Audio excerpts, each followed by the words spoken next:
ভালো হয়ে যায়, আল্লাহ তাআলা পরকালে তার সাথে মুআমালা সুন্দর করে দেয়। সুবহানাল্লাহ। আমার ভাইয়েরা, বন্ধুরা আমার, এই মৃত্যুটা কার কোন সময় আসবে?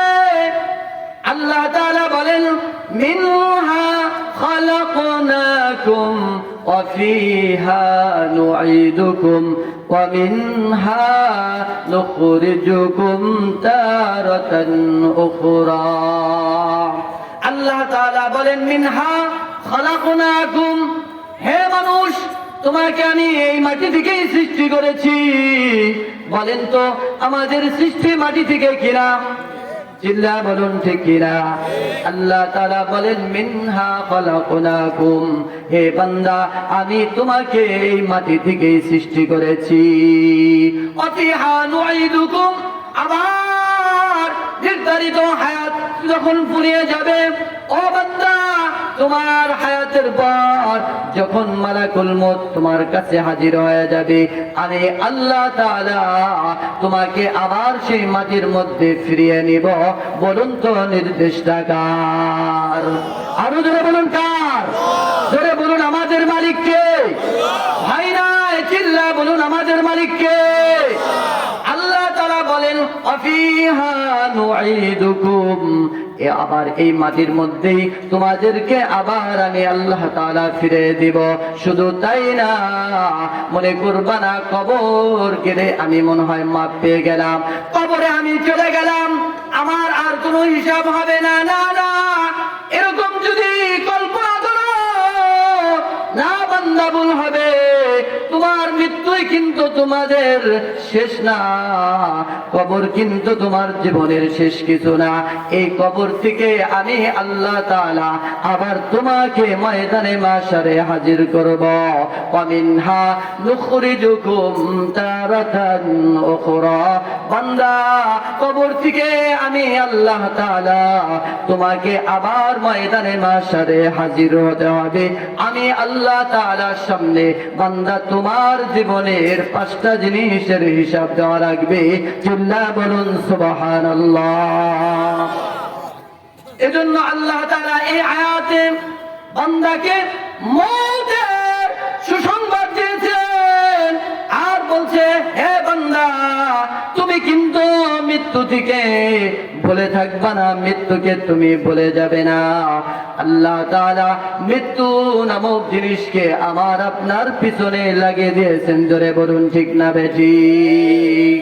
মাটি থেকে মরণ তোমার, মাটিতে মরণ, মাটি থেকে সৃষ্টি তোমার, মাটিতে মরণ, মাটিতে আবার আসতে হবে বান্দারে, কেউ তুমি স্মরণ।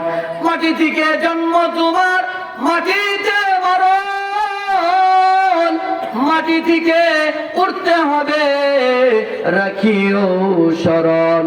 আল্লাহ তাআলা এই কথাগুলোকে বান্দাকে স্মরণ করা দিয়েছেন, কারণ হলো আমার আপনার মৃত্যুটাই কিন্তু শেষ না। চিল্লা বলুন, কথা ঠিক না বেঠিক? আমার ভাইয়েরা, বন্ধুরা আমার, যখন আপনাকে আমাকে কবরে রাখা হবে, আল্লাহ তাআলা আমার আপনার প্রত্যেকের কবরে 3টা সওয়াল করবে। 1 নম্বর প্রশ্ন হলো, আমার রব্বুকা, মার রব্বুকা, ও বান্দা, বলো না তোমার রব কি? ওমান নাবিয়ুকা, তোমার নবী কে? ওমা দীনুকা, এবং তোমার ধর্ম কি? আল্লাহ তাআলা এই 3টা প্রশ্নের জবাব প্রত্যেকটা কবরবাসীর কাছ থেকে নিয়ে নেবেন। যদি এই 3টা প্রশ্নের জবাব কোনো কবরবাসী দিতে পারে, কোনো বান্দা দিতে পারে, কোনো বান্দি যদি এই 3টা সওয়ালের জবাব দিতে পারে, আল্লাহ তাআলা বলবেন, হে আমার ফেরেশতারা, আমার এই বান্দা কবরে জান্নাতের বিছানা বিছিয়ে দাও, আমার বান্দাকে জান্নাতের পোশাক পরায় দাও। আমার এই বান্দার কবরটা 3.5 হাত হবে না, আমার বান্দার কবরটা তার দৃষ্টি যেই পর্যন্ত চলে যায়, আমি আল্লাহ তাআলা আমার ওই বান্দার কবরটাকে এত প্রশস্ত বানায় দিলাম। সুবহানাল্লাহ। আমার ভাইয়েরা, বন্ধুরা আমার, তখন জান্নাত থেকে একটা জানালা ওই বান্দার কবরের দিকে দিয়ে দেওয়া হয়। তখন ওই বান্দা কবরে শুয়ে শুয়ে জান্নাতের গ্রানগুলো, জান্নাতের নিয়ামতগুলো পেয়ে যায়। এজন্য পয়গম্বর বলেন, আল কবরু রাউযাতুম মিন রিয়াজিল জান্নাহ আও হুফরাতুম মিন হুফারিন নার। কারো জন্য কবরটা জান্নাতের বাগান, আর কারো জন্য জাহান্নামের গর্ত সমূহ থেকে গর্ত। চিল্লায় বলুন কথা ঠিক না বেঠিক? আমার ভাইয়েরা, বন্ধুরা আমার, এই কবরের ফিকির, কবরের চিন্তা আমাদের দিলের মধ্যে আসে না, যার কারণে আমরা পাঁচ ওয়াক্ত নামাজি হই না, রমজান মুবারকের রোজা আমরা রাখি না, হজ্জে বাইতুল্লাহ আমাদের দ্বারা হয় না, আল্লাহ সম্পদ আল্লাহর রাস্তায় আমরা দান করতে পারি না। কেন পারে? এটা আখিরাতের ভয় আমাদের দিলের মধ্যে নাই, কবরের ফিকির আমাদের মধ্যে নাই। অথচ সাহাবায়ে কেরাম কবরের ফিকির এত করতেন, কবরের চিন্তা এত করতেন। কবরের চিন্তা যখন তাদের মধ্যে এসেছে, তারা কবরের কথা শুনলেই তাদের চক্ষু বেয়ে বেয়ে পানি পড়ে যেত। চিল্লায় বলুন কথা ঠিক না বেঠিক? হযরতে উসমান রাদিয়াল্লাহু তাআলা আনহু এর সামনে যখন কবরের আলোচনা হতো, যখন কবরের পাশে খলিফাতুল মুসলিমিন হযরতে উসমান রাদিয়াল্লাহু তাআলা আনহু যখন যাইতেন, এত বেশি কান্না করতেন, সাহাবায়ে কেরাম বলতেন, ইয়া নবীজির সাহাবী হযরতে উসমান, জান্নাত জাহান্নামের কথা শুনলে আপনি এত কান্না করেন না, কবরের কথা শুনলেই আপনার চক্ষু থেকে ঝরঝর করে পানি ঝরে। কি কারণ? হযরতে উসমান রাদিয়াল্লাহু তাআলা আনহু বলে, ও নবীর সাহাবীরা, আমার ভয় হয়, আমি মনে হয় এই কবরে তিনটা সওয়ালের জবাব দিতে পারবো না। কবর হলো পরকালের জগতের প্রথম ঘাঁটি। কবরে যদি কেউ ধরা খেয়ে যায়, কবরে তিনটা সওয়ালের জবাব কোন বান্দা যদি দিতে পারে, ওই বান্দার কবরটা জান্নাতের বাগান হয়ে যাবে। আমি উসমানের ভয় হয়, না জানি আমার কবরটা জাহান্নামের গর্ত হয়ে যায় কিনা। সুবহানাল্লাহ, আরো জোরে বলুন সুবহানাল্লাহ। আমার ভাইয়েরা, বন্ধুরা আমার, এজন্য কবরের ফিকির যদি কোনো বান্দার মাঝে পাওয়া যায়, তখন চিন্তা করবে, হায় হায়, আমি কি নিয়ে কবরে যাইব? আমার তো যাওয়ার কোনো কি নাই, পুঁজি নাই, আমার তো ঈমানের তেমন কোনো পাওয়ার নাই, আমার নেক আমল বেশি নাই।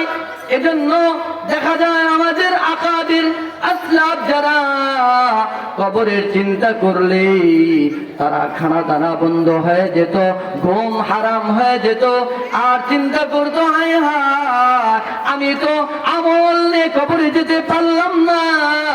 যদি পয়গম্বরের মুহাব্বত সুন্নত নিয়ে কবরে যাইতে পারি, আল্লাহ তাআলা পয়গম্বরের মুহাব্বতের কারণে ময়দানে মাশারে আমাকে নাজাত দিয়ে দিবে। শুধু তাই না, আমার কবরে আল্লাহ তাআলা আমার কবরকে পয়গম্বরের ভালোবাসার কারণে আল্লাহ তাআলা জান্নাতের বাগান বানায় দিবে।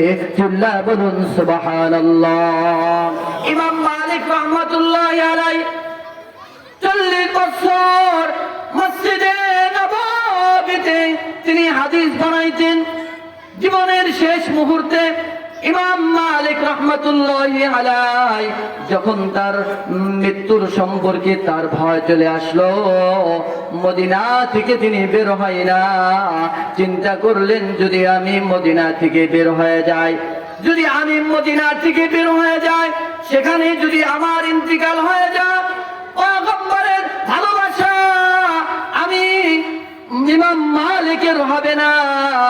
আমি তো আমার জীবনের সম্পদের এবং ঈমান এবং আমলের হিসাব দিয়ে জান্নাতে যাইতে পারবো না। কমাস কম যদি পয়গম্বরের মদিনাতে আমি ঘুমাইতে পারি, আল্লাহর পয়গম্বরের সাথে ময়দানে মাশারে মদিনাওয়ালার সাথে উঠব আর বলবো, আল্লাহ আমার তো কোনো পুঁজি নাই, তবে আমি আপনার পাক মাটিতে ঘুমাইছি। আল্লাহর পয়গম্বর গো, আমি মালিকের জন্য তুমি শাফাতের দ্বার খুলে দাও। সুবহানাল্লাহ, আরো জোরে বলুন সুবহানাল্লাহ। ইমাম মালিক এত বড় একজন মুহাদ্দিসের নাম, ইমামের নাম। শুধু তাই না, যিনি চার মাযহাবের মালিকি মাযহাবের ইমাম, ইমাম মালিক রহমাতুল্লাহি আলাইহি, তার দিলের মধ্যে ভয় যে আমি আমার আমল দিয়ে জান্নাতে যাইতে পারবো না, আল্লাহর নবীর শাফাতে আমি জান্নাতে যাইতে চাই। জোরে গান সুবহানাল্লাহ, আরো জোরে বলুন সুবহানাল্লাহ। ইমাম মালিক হজের মৌসুম চলে আসলো, যখন আল্লাহ তাআলার বান্দাগুলো যখন বাইতুল্লাহ হজের জন্য রওনা হয়ে যায়, এই দৃশ্য দেখিয়া ইমাম মালিক ধর করে চোখের পানি ছেড়ে দেয় আর চিন্তা করে, হায় রে, আমি বাইতুল্লাহ যেতে পারলাম না। বাইতুল্লাহর প্রেম, বাইতুল্লাহর ভালোবাসা, আল্লাহর ঘরের ভালোবাসা যদি কোনো বান্দার দিলের মধ্যে গালেব হয়ে যায়, ওই বান্দা টাকার চিন্তা করে না, জানের চিন্তা করে না, ওই বান্দা সব কিছু উপেক্ষা করে বাইতুল্লাহ থেকে হাজির হয়ে যায়। চিল্লায় বলুন কথা ঠিক না বেঠিক? তবে ইমাম মালিক চিন্তা করলেন, হায়রে হজের মাস, কত আল্লাহর বান্দা হজ্জে বাইতুল্লাহ যায়, আমি মালিক তো যাইতে পারলাম না। তবে আমার ভয় হয়, আমি যদি বাইতুল্লাহ চলে যাই, এই অবস্থায় যদি আমার ইন্তেকাল হয়ে যায়, নবীর পাশে তো আমি ঘুমাইতে পারবো না, ময়দানে মাশারে আল্লাহ নবীর কাছাকাছি আমি ঘুমাইতে পারবো না। জোরে জোরে বলুন সুবহানাল্লাহ। তাহলে একটু মুরাকাবা করে নেই। ইমাম মালিক রাহমাতুল্লাহি আলাইহি তিনি কি করলেন? মুরাকাবা করলেন, মৃত্যুটা আমার কবে হবে, আমি কতদিন দুনিয়াতে বেঁচে থাকবো, আমি একটু মুরাকাবা করে আল্লাহর কাছ থেকে আমি জেনে নেই।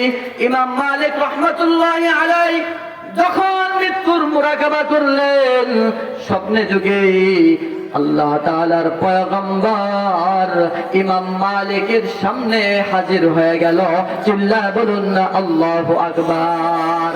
আমার ভাইয়েরা, বন্ধুরা আমার, আল্লাহর নবী এমন একজন দামি পয়গম্বর, কোন বান্দা যদি ঈমানের হালতে পয়গম্বরকে এক নজর দেখি, আল্লাহ তাআলা ওই চোখের জন্য জাহান্নাম হারাম করে দেয়। চিল্লায় বলুন সুবহানাল্লাহ। শুধু তাই না, ওই পয়গম্বরকে কোন চেহারা যদি বাস্তবে না দেখিয়া যদি স্বপ্নেও দেখে, আল্লাহ তাআলা ওই চোখের জন্য জাহান্নামকে হারাম করে দেয়। জোরে জোরে বলুন আল্লাহু আকবার। ওই পয়গম্বরের রওজায় দাঁড়িয়ে পয়গম্বরকে সালাম দেওয়ার নিয়ত আছে না নাই? কার কার আছে? নারায়ে তাকবীর। আরো জোরে বলুন নারায়ে তাকবীর। আল্লাহ এই হাতগুলোকে তোমার পয়গম্বরের রওজায় সালাম দেওয়ার তৌফিক দান করো। সকলে বলো আমিন। আরো জোরে বলো আমিন। আমার ভাইয়েরা, বন্ধুরা আমার, ইমাম মালিক রাহমাতুল্লাহি আলাইহি যখন তার মৃত্যু সম্পর্কে জানতে চাইলেন, আল্লাহর নবী স্বপ্ন যুগে ইমাম মালিকের সামনে হাজির হয়ে যায়। ইমাম মালিককে আল্লাহর পয়গম্বর একটি রকম 5 আঙ্গুল দেখায়া আল্লাহর নবী কি করলেন? চলে গেলেন। ইমাম মালিকের যখন ঘুম ভেঙে গেল, ইমাম মালিক চিন্তা করলেন, 5 আঙ্গুল দেখানোর ব্যাখ্যা তো বুঝতে পারলাম না। আমি কি 5 দিন বাঁচবো, নাকি 5 মাস আমার হায়াত আছে, নাকি 5 বছর বাঁচবো, এটার ব্যাখ্যা কি? ইমাম মালিক রাহমাতুল্লাহি আলাইহি তার খাদেমকে পাঠিয়ে দিয়া, তৎকালীন সময় স্বপ্ন সম্রাট ছিল ইবনে সিরিন রাহমাতুল্লাহি আলাইহি, ইবনে সিরিনের কাছে পাঠিয়ে দিল, যাও যাও যাও, আল্লাহ নবী একজনকে 5 আঙ্গুল দেখায় চলে গেছে, এটার ব্যাখ্যা কি? আল্লামা ইবনে সিরিনের কাছে যখন ইমাম মালিকের খাদেম চলে গেল, যা বলল, আল্লামা ইবনে সিরিন একজন আল্লাহর নবীকে স্বপ্ন দেখেছে, 5 আঙ্গুল দেখায়া আল্লাহর নবী বিদায় হয়ে চলে গেছে, এটার ব্যাখ্যা বলে যান, এটার কি ব্যাখ্যা হবে? আল্লামা ইবনে সিরিন বলে, এটা কে স্বপ্ন দেখেছে তার নাম বলো। এবার খাদেম বলে, নাম বলতে তো নিষেধ করেছেন, নাম বলা যাবে না। আল্লামা ইবনে সিরিন বলে, যদি নাম না বলো তাহলে স্বপ্নের ব্যাখ্যাও বলা যাবে না। চিল্লা বলুন সুবহানাল্লাহ, আরো জোরে বলুন সুবহানাল্লাহ। কে দেখেছে? নাম বলো। বলে নাম বলা নিষেধ, নাম বলা যাবে না। আল্লামা ইবনে সিরিন বলে, তাহলে স্বপ্নের ব্যাখ্যাও আমি বলবো না, তবে শুনে রাখো হে গোলাম, এমন স্বপ্ন এই জামানার ইমাম মালিক ব্যতিরেকে আর কেউ দেখতে পারে না, এমন স্বপ্ন ইমাম মালিক ছাড়া কেউ দেখতে পারে না। এই কথা বলে যখন তাকে বিদায় দিয়ে দিয়েছে, খাদেম এসে বলতেছে, ইমাম গো, আল্লামা ইবনে সিরিনকে স্বপ্নের কথা বললাম, সে তো স্বপ্নের ব্যাখ্যা দিল না। বলল, কে স্বপ্ন দেখেছে তার নাম বলতে হবে। আল্লামা ইবনে সিরিন এই স্বপ্নের ব্যাখ্যা তিনি বললেন না। ইমাম মালিক রাহমাতুল্লাহি আলাইহি বলেন, যেহেতু এই বলেছে যে এই স্বপ্ন এই জামানার সবচেয়ে বড় আলেম ইমাম মালিক ছাড়া অন্য কেউ স্বপ্নে দেখতে পারে না, যাও যাও ও খাদেম, যা বলো ইমাম মালিক স্বপ্ন দেখেছে। চিল্লা বলুন সুবহানাল্লাহ, আরো জোরে বলুন সুবহানাল্লাহ। এবার খাদেম যা বলতেছে, আল্লামা ইবনে সিরিন এই স্বপ্ন আর কেউ দেখে নাই, এই স্বপ্ন ইমাম মালিক দেখেছে, স্বপ্নের ব্যাখ্যা কি হবে বলে যান। এবার আল্লামা ইবনে সিরিন রাহমাতুল্লাহি আলাইহি বলেন, ও ইমাম মালিক, যদিও তুমি যুগের বড় আলেম, যদিও তুমি একজন আলেম, তবে আল্লাহ তাআলার পয়গম্বর আপনাকে 5 আঙ্গুল দেখায়া ইশারা দিয়েছেন, ও ইমাম মালিক, তুমি বড় আলেম হতে পারো, 5টা ইলমের খাজানা, 5টা ইলমের ভান্ডার আল্লাহ তাআলা দুনিয়ার কাউকে দেয় নাই, এমনকি পয়গম্বর কেউ দেয় নাই।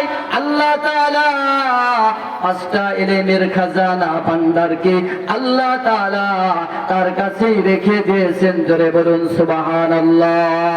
1 নাম্বার হলো, ইন্নাল্লাহা ইনদাহু ইলমুস সাআ, কিয়ামত কবে হবে দুনিয়ার কেউ জানে না, কেউ জানে না। জানেন কে? আরো জোরে বলুন, জানেন কে? 1 নাম্বার, কিয়ামত কবে হবে কেউ বলতে পারবে না। কিয়ামতের আসল সংবাদ জানেন কি? আরো জোরে বলেন, জানেন কি? 2 নাম্বার হলো, ওয়ায়ালামু মা ফিল আরহাম, সন্তান মায়ের পেটে সন্তান ছেলে হবে না মেয়ে হবে কেউ জানে না। জানেন কি? আরো জোরে বলেন, কে জানেন? কেউ জানে না। তখন বলবেন, ডাক্তাররা তো বলতে পারে। না না, ওই সময় বলতে পারে যখন আল্লাহ তাআলা জানার মতো কাইফিয়ত তৈরি করে দেয়। চিল্লা বলেন ঠিক না বেঠিক?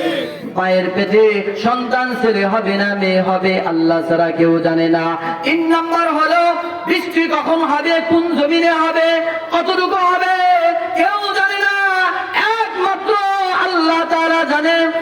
4 নাম্বার হলো, বান্দা কোথায় কি খাবে এটা কেউ জানে না, আল্লাহ তাআলা জানে। ও বান্দা, তোমার রিজিক সম্পর্কে তুমি জানো না, কি খাবে তুমি কি করবে। ও বান্দা, তুমি চিন্তিত হও, আমি কি খাবো, আমি কি পরব। আল্লাহ তাআলা বলে, ও বান্দা, তোর সৃষ্টি করার 50,000 বছর আগে আমি আল্লাহ তাআলা বান্দা তোর রিজিক